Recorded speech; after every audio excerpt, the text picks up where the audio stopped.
Hi everyone. So guys, session 2 for security law and capital market for all the students जो कि appear करने जा रहे हैं दिसंबर अटेम्प्ट में ओल्ड सिलेबस और न्यू सिलेबस के अंदर। तो जैसा कि मैंने आपसे कहा कि कुछ बहुत इंपॉर्टेंट कॉन्सेप्ट है जो मैं कोशिश करूंगा रिवाइज करवाने की with scanner question so that अगर वैसा कुछ कॉन्सेप्ट पेपर में आए तो आप आराम से उसको लिख पाओ।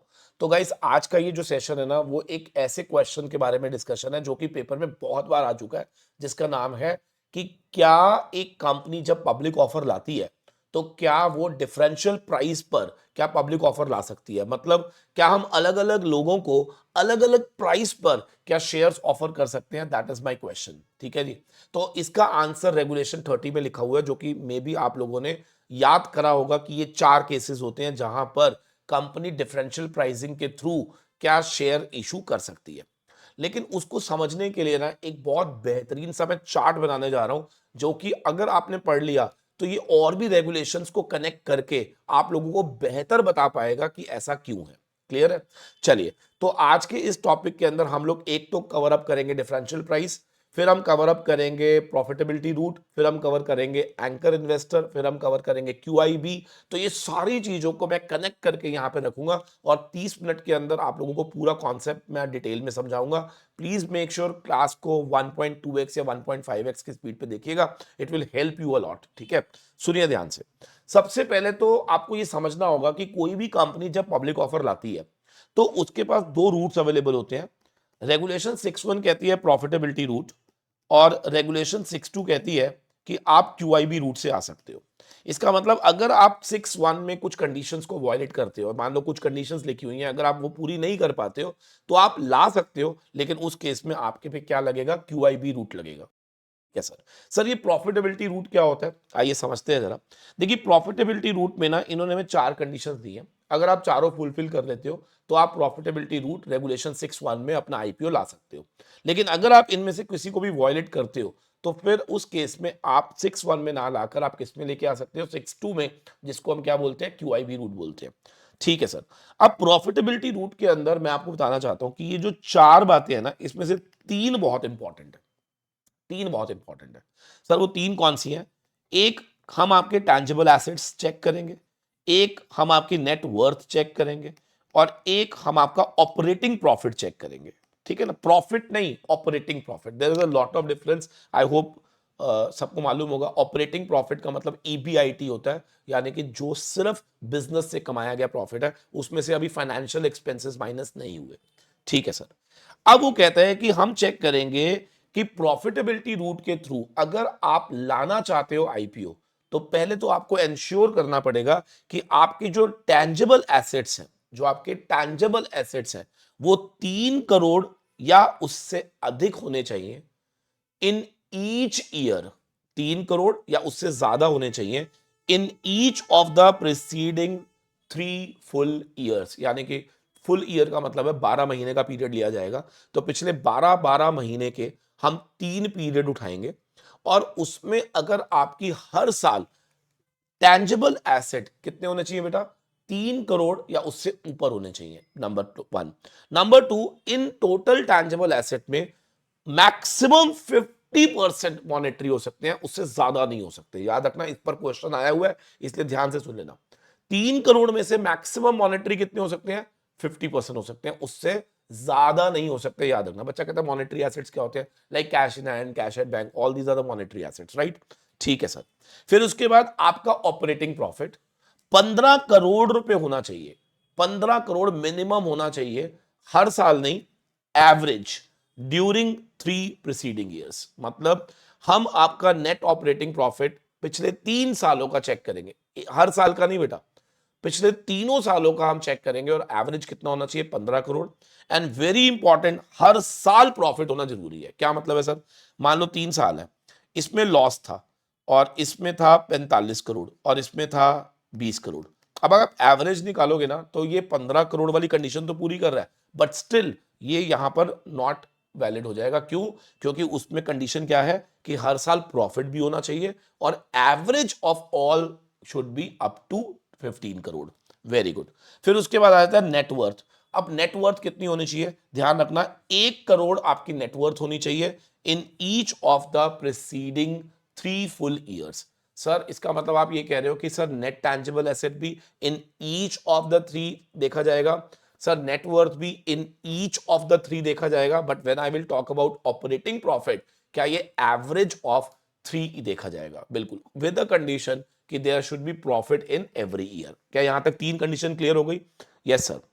अगली कंडीशन आ जाती है कि अगर आपका पिछले एक साल में कोई भी नाम चेंज हुआ है, मान लो पिछले एक साल में अगर आपने कोई भी, पहले नाम कुछ और था और अचानक से नाम चेंज हो गया, तो लॉ कहता है कि भाई देख मेरी बात सुन, अगर ऐसा हुआ है तो तेरे को एंश्योर करना पड़ेगा कि कम से कम 50% of the revenue in the last year preceding one year में जो भी तेरा रेवेन्यू आया था उसमें से 50% रेवेन्यू कहां से आना चाहिए? उस बिजनेस से आना चाहिए जो कि उस नए वाले नाम को डिपिक्ट कर रहा है, यानी कि from any activity which is indicated in the new name. ठीक है सर, लेकिन ये कंडीशन जरूरी नहीं है। अगर मान लो आपने नाम चेंज नहीं करा है तो फिर कोई प्रॉब्लम नहीं है, लेकिन अगर आपने नाम चेंज करा है तो फिर आपको एंश्योर करना होगा कि within last one year अगर आपने नाम चेंज करा है तो at least 50% of the revenue for preceding one year has been earned from the activities which are indicated by the new business. ठीक है सर। सर आप कह रहे हो कि टोटल 6-1 में चार कंडीशन है। बिल्कुल सर, चार कंडीशन है। आई होप चारों क्लियर हो गई। ठीक है सर।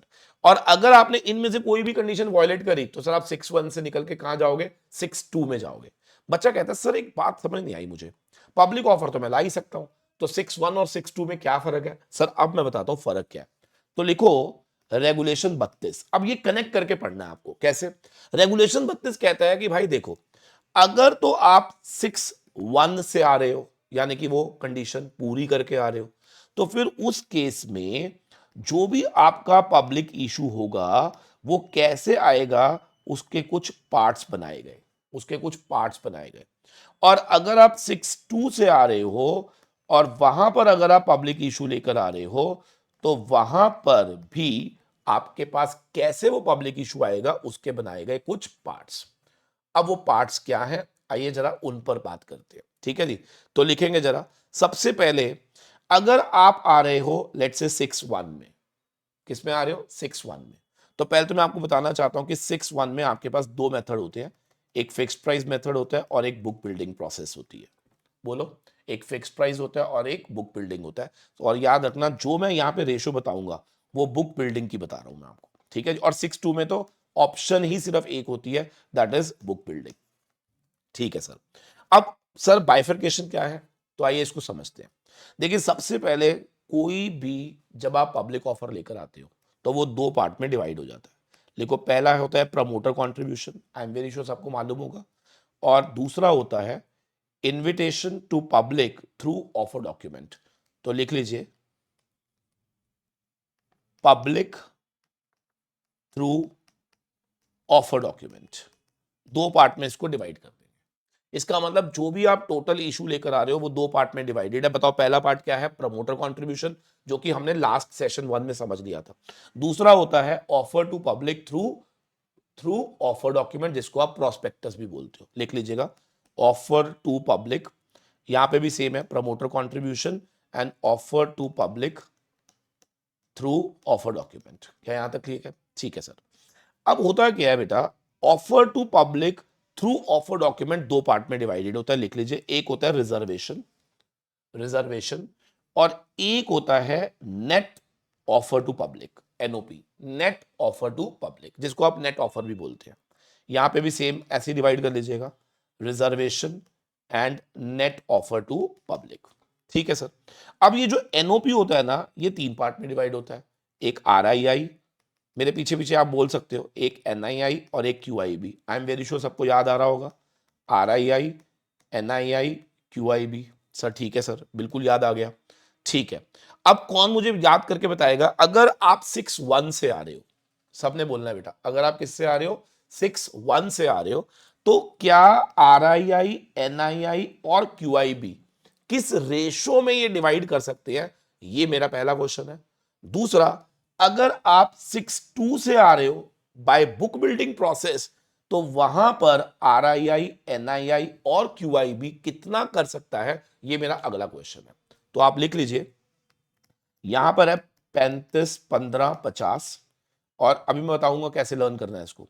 और यहां पे लिखेंगे 10, 15.75 लिख लीजिए। याद रखना यहां पर ये है मिनिमम और 50% है मैक्सिमम, और यहां पर ये है मैक्सिमम और ये है एटलीस्ट।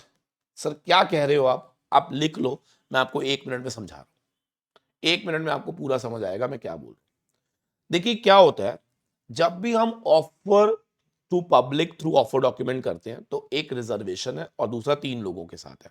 सर होता क्या है, 6(1) में आप प्रॉफिटेबिलिटी रूट फॉलो करके आए हो तो इसका मतलब कंपनी अच्छी कंपनी है, और जब अच्छी कंपनी है तो लॉ कहता है कि ठीक है, फिर हम RII को बोल सकते हैं, रिटेल इंडिविजुअल इन्वेस्टर को, कि आपकी कंपनी में वो कितना पैसा लगा सकता है, 35%। कितना? 35%। 35% याद रखना किसका? NOP का। किसका? NOP का। ये मेरे शब्द याद रखना, ठीक है सर। और यहाँ पे 15 और यहाँ पे 50। लेकिन अगर मान लो आप 6(2) में आ रहे हो, यानी कि आप प्रॉफिटेबिलिटी रूट में नहीं हो, तो कंपनी, इसका मतलब कुछ गड़बड़ हो सकती है, तो यहाँ पर QIB का पैसा ज्यादा लगना चाहिए, तो इसलिए QIB कितना लगाएगा? एटलीस्ट 75%। और ये मैक्सिमम कितना लगाएगा? 10। और ये कितना लगाएगा maximum? Sir 15%। I hope bifurcation is clear to everyone. ठीक है सर, ये हम जानकर करेंगे क्या? देखो अभी आपको इतना जबरदस्त लॉजिक समझ आएगा ना, आप कहोगे सर क्या करा दिया आपने। ठीक है, अब आपको एक चीज और समझनी है कि जितने भी QIBs होते हैं उनका टोटल शेयर में से 5% जो होता है ना, वो म्यूचुअल फंड्स के लिए होता है। यानी कि QIBs में से 5% फंड किसको एलोकेट होता है? म्यूचुअल फंड्स को एलोकेट होता है। क्या यहां तक ठीक है? Yes sir. अब इसके अलावा आपको एक चीज समझनी बहुत जरूरी है, और वो क्या? सर एंकर इन्वेस्टर लिख लीजिए। जितने भी एंकर इन्वेस्टर्स होते हैं, अभी एंकर इन्वेस्टर्स कौन होते हैं उसकी अभी मैं पूरा पढ़ाऊंगा, सिर्फ अभी आप समझ लीजिएगा कि अगर हम चाहें तो हम इस टोटल QIB में से 60%, हाँ जी, किसको दे सकते हैं? कि वो एंकर इन्वेस्टर ही करेगा। सर ये एंकर इन्वेस्टर्स कौन होते हैं? जो होते QIBs ही हैं। हाँ जी, होते कौन है? QIBs होते हैं, बट इनके लिए एक स्पेशल प्रोसेस होता है पब्लिक इशू के अंदर, जो मैं अभी समझाऊंगा आपको इसी वीडियो के अंदर। क्या यहां तक क्लियर है? ठीक है सर। सर आपने क्या बोला, मैं फटाफट से बताता हूं। सर आपने बोला रेगुलेशन 6(1), 6(2), 6(1) प्रॉफिटेबिलिटी रूट, जिसके अंदर 4 कंडीशन है, फुलफिल अगर हो जाएंगी तो आप इस रूट से आओगे। अगर फुलफिल नहीं होती है, अगर फुलफिल नहीं होती है तो फिर आपको आना पड़ेगा 6(2) यानी कि QIB रूट में। ठीक है सर।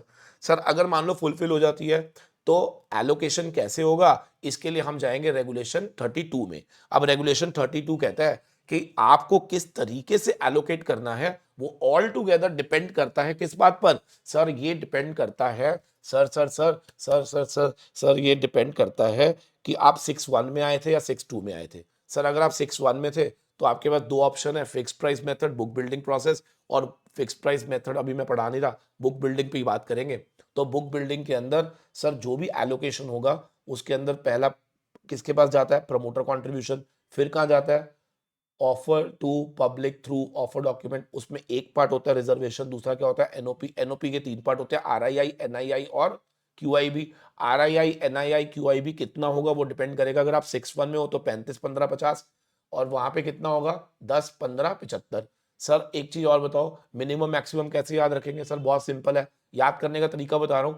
अगर आप 6(1) में हो, प्रॉफिटेबिलिटी रूट है, कंपनी बहुत बढ़िया लग रही है, तो क्या RII मिनिमम 35 लगा सकते हैं? हाँ। और QIB को मैक्सिमम 50। 50 के अंदर 5% कौन है? Mutual fund.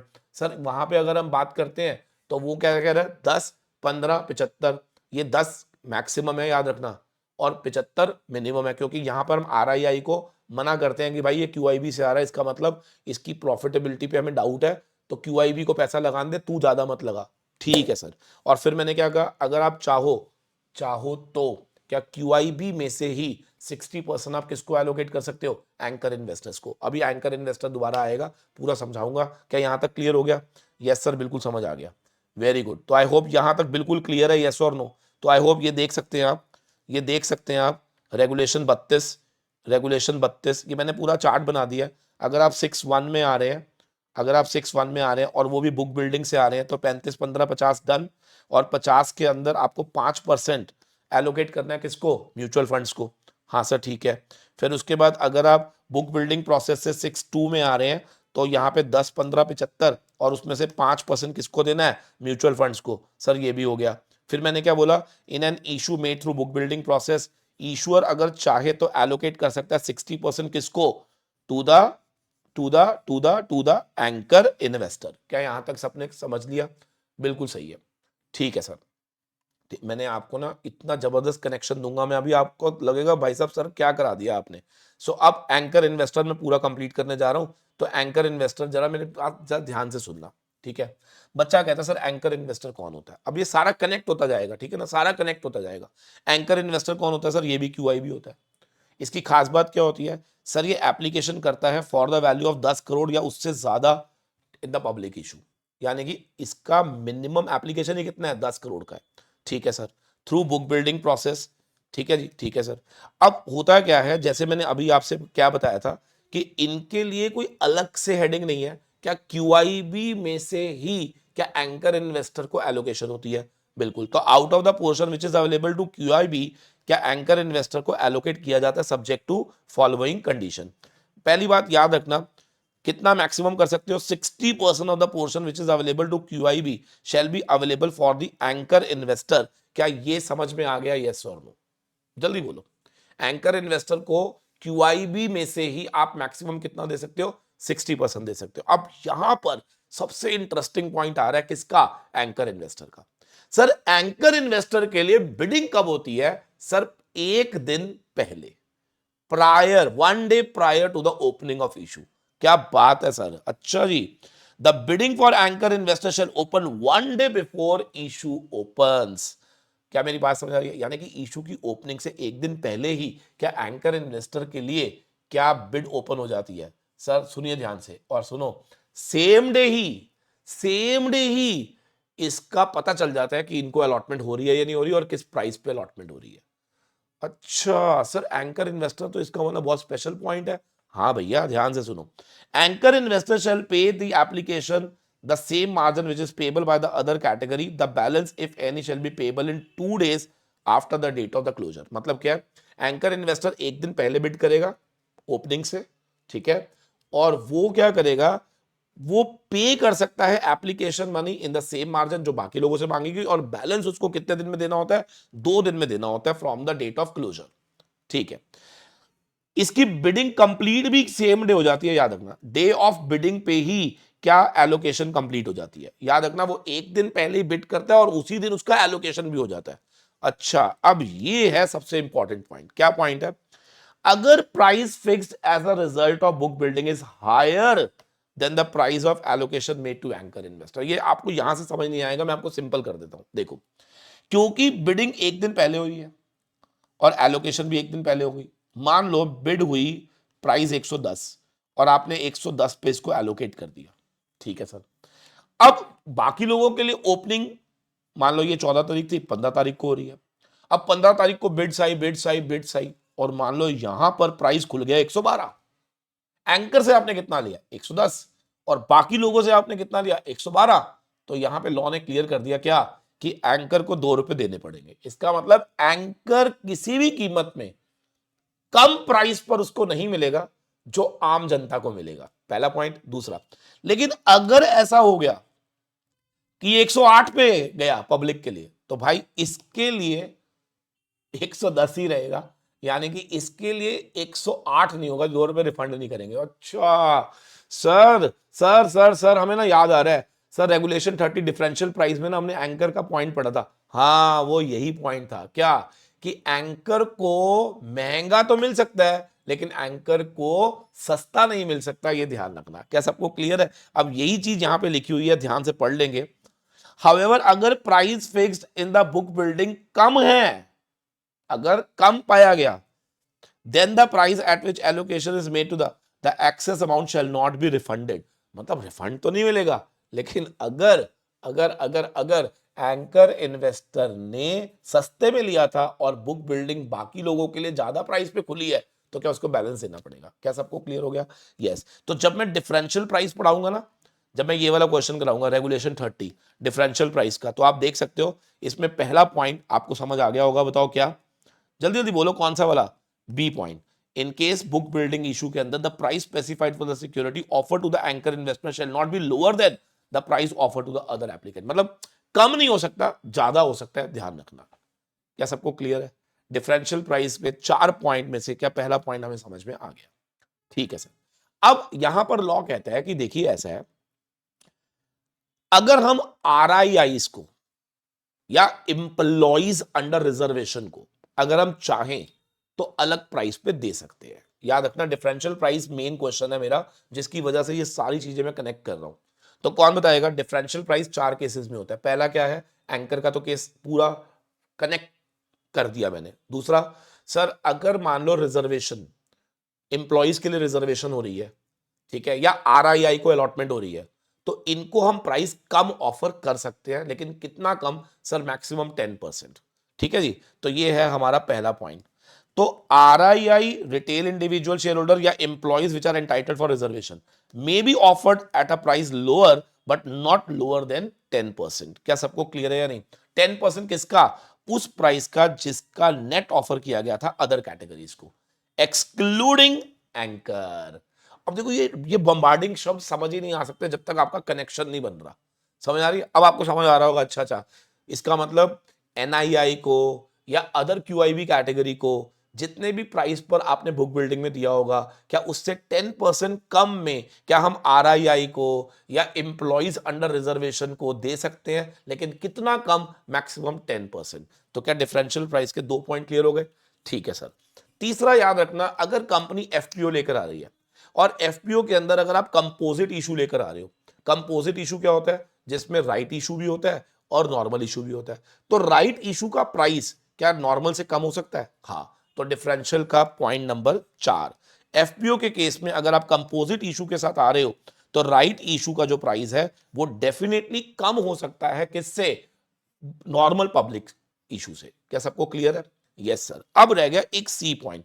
इसके लिए मुझे आपको एक कॉन्सेप्ट पढ़ाना पड़ेगा, that is alternate book building process. देखिए मैं आज के सेशन में डिफरेंशियल प्राइस पढ़ाना चाह रहा था, but I hope you can understand differential price के अंदर anchor investor, alternate book building, RII, ये सब नाम आ रहे थे, तो मुझे लगा पहले एक कनेक्शन क्रिएट किया जाए। ठीक है जी। अभी मैं आपको देखना 2 मिनट के अंदर पूरी समरी बना के दूंगा, एंड में मजा आ जाएगा। ठीक है ना? अब देखो ऑल्टरनेट बुक बिल्डिंग मेथड क्या होता है।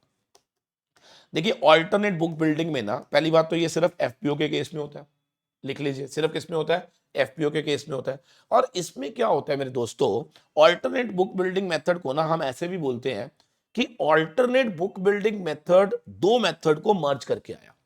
यानी कि इसमें बुक बिल्डिंग भी था और इसमें साथ में फिक्स्ड प्राइस भी था। यानी कि 2 मेथड को मर्ज कर दो तो क्या बन जाता है? ऑल्टरनेट बुक बिल्डिंग मेथड बन जाता है। ठीक है जी। अब प्रैक्टिकली बताता हूं क्या होता है। देखिए आमतौर पे ना alternate book building method FPO में क्या होता है कि आपको ना अपने रेड हेयरिंग प्रोस्पेक्टस के अंदर ना सिर्फ फ्लोर प्राइस बताना होता है। सिर्फ क्या बताना होता है? Floor price. ठीक है। और जितने भी लोग क्यूआईबीज हैं, इनको फ्लोर प्राइस से ऊपर की बिडिंग करनी है, और जो सबसे हाईएस्ट बिड करेगा ना उसको शेयर अलॉट हो जाएंगे। बताओ क्या डिफरेंशियल प्राइस हो नहीं गया यहां पे? हाँ। क्योंकि बिडिंग कैसे हो रही है? बिडिंग हो रही है कि भैया आपको बिड करना है, आपको बिड करना है, हम आपको खाली फ्लोर प्राइस बताएंगे, तो आपको बिड करना है, सबको, सारे क्यूआईबीज को बिड करना है। ठीक है ना? और जिसकी हाईएस्ट बिडिंग होगी उसको शेयर अलॉट होंगे। और मजेदार बात, और मजेदार बात कि जितने भी आरआईआई और एनआईआई वाली कैटेगरी है उनकी अलॉटमेंट फिक्स्ड प्राइस यानी कि फ्लोर प्राइस पे ही होगी। अच्छा, तो ऑल्टरनेट बुक बिल्डिंग मेथड होता है जो एफपीओ के केस में आता है, और एफपीओ के केस में सर बुक बिल्डिंग प्रोसेस भी होता है और फिक्स्ड प्राइस मेथड भी होता है, दोनों का मर्ज करके बनाया गया। सर जितने भी क्यूआईबीज हैं उनके लिए फ्लोर प्राइस फिक्स हो जाता है और आपको उससे ऊपर बिड करनी है, जो हाईएस्ट बिड करेगा क्या उसको शेयर अलॉट हो जाएंगे। और जितने भी आरआईआई और एनआईआई हैं क्या उनको फ्लोर प्राइस पर ही बिड करनी होती है, यानी कि उनके लिए फ्लोर प्राइस ही क्या फिक्स्ड प्राइस बन जाता है। हाँ, तो सर क्या ये डिफरेंशियल प्राइस बना? अरे हाँ सर, ये तो बन गया डिफरेंशियल प्राइस। बहुत बढ़िया। तो आइए देखते हैं क्या लिखा हुआ है, ध्यान से देखना। इन केस अगर इशूअर ऑप्ट करता है alternate book building method, in terms of this the issuer में offer specified security to its employ at a price not lower than 10% of the floor price. अब यहां पर और भी एक पॉइंट क्या है कि हम अपने इंप्लॉइज को क्या फ्लोर प्राइस से भी नीचे दे सकते हैं अंडर रिजर्वेशन, वो भी कितना? 10%। ओहो अच्छा सर, इसमें तो बड़े सारे पॉइंट आ गए ना। देखो पहला क्या है, RII एम्प्लॉयज अंडर रिजर्वेशन, क्या उनको हम सस्ता दे सकते हैं? यस दे सकते हैं। कितना सस्ता सर? Not more than 10%। ठीक है सर। क्या एंकर इन्वेस्टर को जिस प्राइस पर मिलेगा वो किसी भी कीमत पे कम नहीं होना चाहिए? किससे? उस प्राइस से जिससे अदर कैटेगरीज पे ऑफर किया गया। ठीक है सर। तीसरा, कंपोजिट इशू के केस में जब आप FPO लेकर आते हैं तो कंपोजिट इशू में राइट इशू और नॉर्मल इशू दोनों होते हैं, तो राइट इशू का प्राइस क्या नॉर्मल इशू से कम हो सकता है? हो सकता है। ये भी डिफरेंशियल प्राइस हो गया। ऑल्टरनेट बुक बिल्डिंग मेथड तो अपने आप में डिफरेंशियल प्राइस है। क्यों? क्योंकि QIB को अलग रेट पे बिडिंग कर रहा है वो, और उसको अलग तरीके से मिल रहा है, और NII और RII को क्या फ्लोर प्राइस पे मिल रहा है, और एम्प्लॉइज को क्या फ्लोर प्राइस से भी नीचे मिल सकता है under reservation but not less than 10%।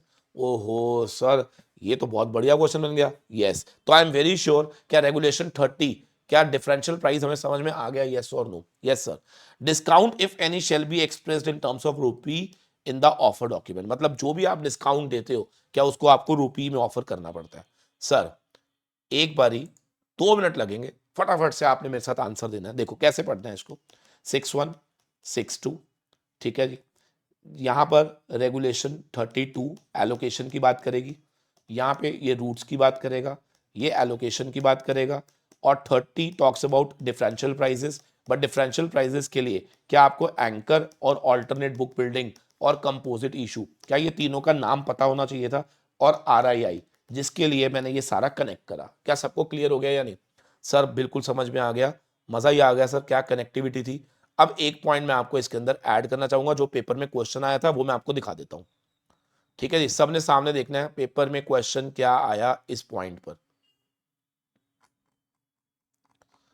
कहां गया मेरा प्रश्न? ये रहा। अब देखो, ये 2020 में आया था 5 मार्क्स का। ध्यान से सुनना क्या लिखता है। RP limited is planning to issue IPO in 2019, और उसने क्या करा, आपको ये बता दिया कि भैया पिछले 3 सालों में हमारे नेट टैंजेबल एसेट इतने थे, मॉनेटरी इतने थे, नेटवर्थ इतनी थी।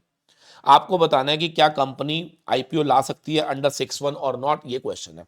चलो एक बार फटाफट से मेरे साथ याद करेंगे। सर नेट टैंजेबल एसेट का क्या था? 3 करोड़ इन एवरी ईयर। सर यहाँ 5 था, यहाँ 8 था, यहाँ 7 था, कंडीशन पूरी हो गई। फिर हमने क्या पढ़ा था? 50% मैक्सिमम मॉनेटरी हो सकता है, तो बेटा इसका 2.5 करोड़ तक हो सकता था, चलेगा, ये भी चलेगा, ये भी चलेगा, तो ये कंडीशन पूरी हो गई। नेटवर्थ हर साल 1 करोड़, यहाँ पे ये भी हो गई, तो क्या सारी कंडीशन पूरी हो गई? Yes sir. Sir operating profit इसने दिया नहीं था, लेकिन दे सकता था। एवरेज ऑफ ऑपरेटिंग प्रॉफिट कितना चाहिए था? 15 crore, with a condition operating profit in every year. Very well done sir, बहुत बढ़िया, शानदार। तो यहाँ पे फाइनल हमारे साथ क्या निकला, जल्दी बताओ। क्या हम IPO ला सकते हैं? Yes, RP limited shall proceed to IPO। Done sir, very good sir, ये तो 6(1) आना चाहिए था बस इसके लिए। ठीक है, अब अगला क्या कहता है? क्या आपका आंसर अलग हो जाता है? मॉनेटरी एसेट अगर 4 करोड़ होते 16-17 में, अगर 16-17 में मॉनेटरी एसेट 4 करोड़ होते, सर कोई प्रॉब्लम नहीं थी, क्योंकि मॉनेटरी 50% तक हो सकती है। क्या 4 करोड़ 8 का 4 एग्जैक्ट 50 है, चलेगा?